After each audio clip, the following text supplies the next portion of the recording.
রাজনীতি ও গণতন্ত্র উত্তরণে সতর্কতার সঙ্গে পথ হাঁটছে বিএনপি। রাষ্ট্র গঠনের এমন সুযোগ হেলায় হারানো যাবে না, বললেন আলী রিয়াজ। গুমে সেনা সদস্যদের সংশ্লিষ্টতা থাকলে ব্যবস্থা নেওয়া হবে। 1 মিনিট ইন্টারনেট ব্ল্যাকআউট কর্মসূচি থেকে সরল সরকার। চলতি অর্থবছর শেষে বেড়েছে চাল ও গমের মজুত। জুলাইয়ে একাধিক লঘুচাপের আভাস, থাকবে তাপপ্রবাহ ও বৃষ্টি। মার্কিন হামলায় ইরানের পরমাণু কর্মসূচি 2 বছর পিছিয়ে গেছে, দাবি পেন্টাগনের। প্রথমবারের মতো মার্কিন থার্ড প্রতিরক্ষা ব্যবস্থা চালু করল সৌদি। 48 ঘন্টায় 3 শতাধিক ফিলিস্তিনিকে হত্যা করেছে ইসরায়েল। ঋতুপর্ণদের সামনে বিশ্বকাপ খেলার হাতছানি। বাংলাদেশ জাতীয়তাবাদী দলের মহাসচিব মির্জা ফখরুল ইসলাম আলমগীর বলেছেন, আগামীর রাজনীতি ও গণতন্ত্র উত্তরণের পথ যাতে মসৃণ রাখা হয়, সতর্কতার সঙ্গে সেই পথেই হাঁটছে বিএনপি। বৃহস্পতিবার দুপুরে রাজধানীর গুলশানে দলের চেয়ারপারসনের কার্যালয়ে এক সংবাদ সম্মেলনে তিনি একথা বলেন। 53 বছরের রাষ্ট্র গঠনের এমন সুযোগ আর আসেনি। অনেক অন্যায়, অত্যাচার ও নিপীড়নের মধ্য দিয়ে এই সুযোগটা আমরা পেয়েছি। এই সুযোগ হেলায় হারানো যাবে না বলে মন্তব্য করেছেন জাতীয় ঐকমত্য কমিশনের সহসভাপতি অধ্যাপক ডক্টর আলী রিয়াজ।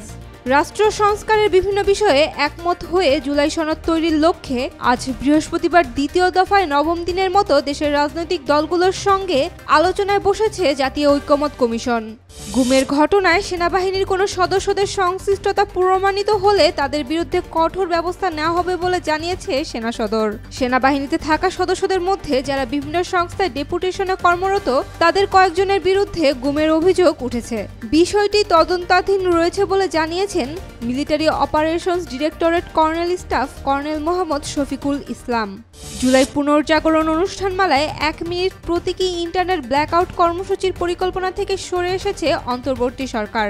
বৃহস্পতিবার সামাজিক যোগাযোগ মাধ্যম ফেসবুকে নিজের ভেরিফাইড পেজে এক পোস্টে একথা জানিয়েছেন সংস্কৃতি বিষয়ক উপদেষ্টা মুস্তফা সরোয়ার ফারুকী। চলতি অর্থবছরের শুরুতে দেশের বিভিন্ন গুদামে চাল ও গমের মজুত রয়েছে 17.64 লাখ টন, যা গত অর্থবছরের একই সময়ের তুলনায় প্রায় 3 লাখ টন বেশি। সরকারি মজুত সংগ্রহ ও বিতরণ পরিস্থিতি সম্পর্কে খাদ্য মন্ত্রণালয় জানিয়েছে, গত বছরের 1 জুলাই দেশে চাল ও গমের মজুত ছিল 14.73 লাখ টন। এর মধ্যে চালের মজুত ছিল 10.60 লাখ টন এবং গমের মজুত ছিল 4.13 লাখ টন। নতুন অর্থ বছরের শুরুতে চালের মজুত বেড়ে দাঁড়িয়েছে 15.41 লাখ টনে। জুলাই মাসের দীর্ঘমেয়াদী আবহাওয়া পূর্বাভাস দিয়েছে আবহাওয়া অধিদপ্তর। এতে একাধিক লঘুচাপ ও বৃষ্টির আভাস দেওয়া হয়েছে। তবে লঘুচাপগুলো ঘূর্ণিঝড়ের রূপ নেবে কিনা সে বিষয়ে কোনো আভাস দেওয়া হয়নি। আবহাওয়া অধিদপ্তর জানিয়েছে, চলতি মাসে দেশে স্বাভাবিক বৃষ্টিপাতের সম্ভাবনা রয়েছে। পাশাপাশি এ মাসে বঙ্গোপসাগরে 1 থেকে 3টি লঘুচাপ সৃষ্টি হতে পারে, যার মধ্যে একটি মৌসুমী নিম্নচাপে পরিণত হতে পারে। সম্প্রতি ইরানের 3টি পরমাণু স্থাপনায় মার্কিন বিমান হামলার ফলে দেশটির পারমাণবিক কর্মসূচি অন্তত 1 থেকে 2 বছর পিছিয়ে গেছে, এমনটাই দাবি করেছে যুক্তরাষ্ট্রের প্রতিরক্ষা দপ্তর পেন্টাগন।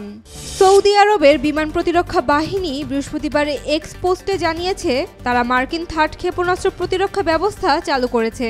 সৌদি আরবের প্রতিরক্ষা মন্ত্রণালয় জানিয়েছে, কর্মীদের পরীক্ষা, পরিদর্শন এবং মাঠ প্রশিক্ষণ সম্পন্ন করার পর সিস্টেমটি উদ্বোধন করা হয়েছে। যুদ্ধবিরতি নিয়ে তোড়জোড়ের মধ্যেও গাজায় চরম বর্বরতা দেখিয়ে যাচ্ছে ইসরায়েল। গত 48 ঘন্টায় গাজা জুড়ে 3 শতাধিক ফিলিস্তিনিকে হত্যা করেছে ইসরায়েলি প্রতিরক্ষা বাহিনী আইডিএফ। এই সময়ের মধ্যে গাজার বিভিন্ন এলাকায় অন্তত 26টি হত্যাযজ্ঞ চালিয়েছে নেতানিয়াহুর সেনারা। ইতিহাস গড়েছে বাংলাদেশ নারী ফুটবল দল। প্রথমবারের মতো এএফসি নারী এশিয়ান কাপের চূড়ান্ত পর্বে জায়গা করে নিয়েছে ঋতুপর্ণাদের দলটি। র্যাঙ্কিংয়ে অনেক এগিয়ে থাকা স্বাগতিক মিয়ানমারকে হারিয়ে এই ইতিহাস গড়েছে লাল সবুজের মেয়েরা। 26 সালে অস্ট্রেলিয়ায় অনুষ্ঠিত হতে যাওয়া এই টুর্নামেন্টের চূড়ান্ত পর্বটি 27 সালের নারী বিশ্বকাপ ও 2028 সালে অলিম্পিকের বাছাই পর্ব হিসেবেও কাজ করবে, যা বাংলাদেশের জন্য বিশ্বমঞ্চে খেলার এক সুবর্ণ সুযোগ তৈরি করেছে।